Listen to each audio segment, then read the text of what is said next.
আসসালামু আলাইকুম। ABC learning পরিবারের পক্ষ থেকে আপনাদেরকে স্বাগত জানাচ্ছি।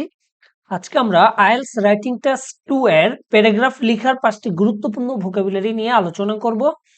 তাহলে আমরা শুরু করছি। প্রথম যেই ওয়ার্ডটা আছে সেটা হচ্ছে ফার্স্ট অফ অল। এটা দিয়ে আমরা একটা এক্সাম্পল দেওয়ার চেষ্টা করব। সেটা হচ্ছে first of all, the government takes a strong role in limiting gambling and other forms of entertainment, so it should also take a larger role in sports. First of all, প্রথমত সরকার একটা গুরুত্বপূর্ণ ভূমিকা নিয়েছে জুয়া খেলা কমিয়ে আনার জন্য এবং অন্যান্য ধরনের এন্টারটেইনমেন্ট যেটা আছে, so it should also take a larger role in. সুতরাং স্পোর্টস এর ক্ষেত্রে এরকম গুরুত্বপূর্ণ সিদ্ধান্ত, it should also take a larger role, বৃহৎ আকারে ভূমিকা নেওয়া উচিত বলে মনে করছে। ইন এডিশন, তথাপি, ইন এডিশন এছাড়াও দিয়ে যে এক্সাম্পলটা আছে, in addition employees may find that, in addition employees কর্মচারীরা মে ফাইন্ড দ্যাট তারা খুঁজে পেয়েছে যে no further opportunities are available for them at the same company. এই কোম্পানিতে এমপ্লয়ীদের জন্য ফার্দার কোনো অপরচুনিটি নেই, অ্যাভেলেবেল নেই কোনো একটা সার্টেন পয়েন্টে, পাস্ট সার্টেন পয়েন্ট, একটা সার্টেন পয়েন্টে ভবিষ্যতে তারা এখানে আর কোনো অপরচুনিটি দেখছে না। তারপরে যে এক্সাম্পলটা আছে সেটা হচ্ছে ফর ইনস্ট্যান্স। এই ক্ষেত্রে for instance self checkout options, self চেকআউটের যে অপশনগুলো সেগুলো পরিচালিত করে lead to the loss of job within the community.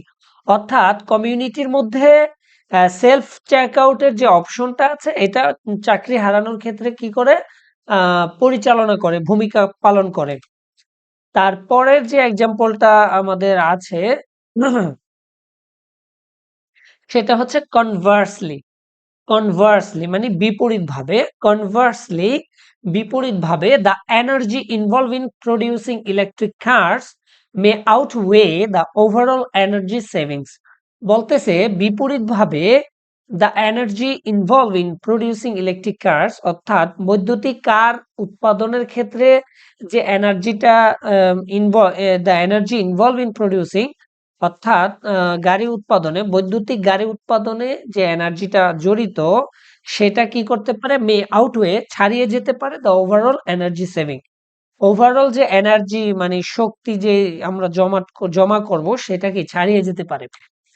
ওকে, তারপরে যেই ওয়ার্ডটা আমরা দেখব সেটা হচ্ছে হাউএভার, তার মানে হচ্ছে it is important to acknowledge the negative impacts of smartphone. যাই হোক, ইট ইজ ইম্পর্টেন্ট, এটা খুবই গুরুত্বপূর্ণ, টু অ্যাকনলেজ মানে প্রাপ্তি স্বীকার করা, দ্য নেগেটিভ ইম্প্যাক্ট এটা বিরূপ প্রভাব, স্মার্টফোনের বিরূপ প্রভাবের যে বিষয়টা সেটা আমাদের প্রাপ্তি স্বীকার করা খুবই গুরুত্বপূর্ণ। ইট ইজ ইম্পর্টেন্ট, এটা গুরুত্বপূর্ণ, কেননা পার্টিকুলারলি নির্দিষ্টভাবে অন মেন্টাল হেলথ, এটা বিশেষ করে মানসিক যে স্বাস্থ্য রয়েছে আমাদের, এই স্বাস্থ্যের উপর এটার প্রভাবটা বেশি। এটা আমাদেরকে it is important to acknowledge, এটা প্রাপ্তি স্বীকার করাটা আমাদের প্রয়োজন। আচ্ছা, এই হচ্ছে আমাদের ভিডিওটি ভালো লাগলে অবশ্যই আমাদের চ্যানেলটি সাবস্ক্রাইব করবেন এবং আমাদের পাশেই থাকবেন। আসসালামু আলাইকুম।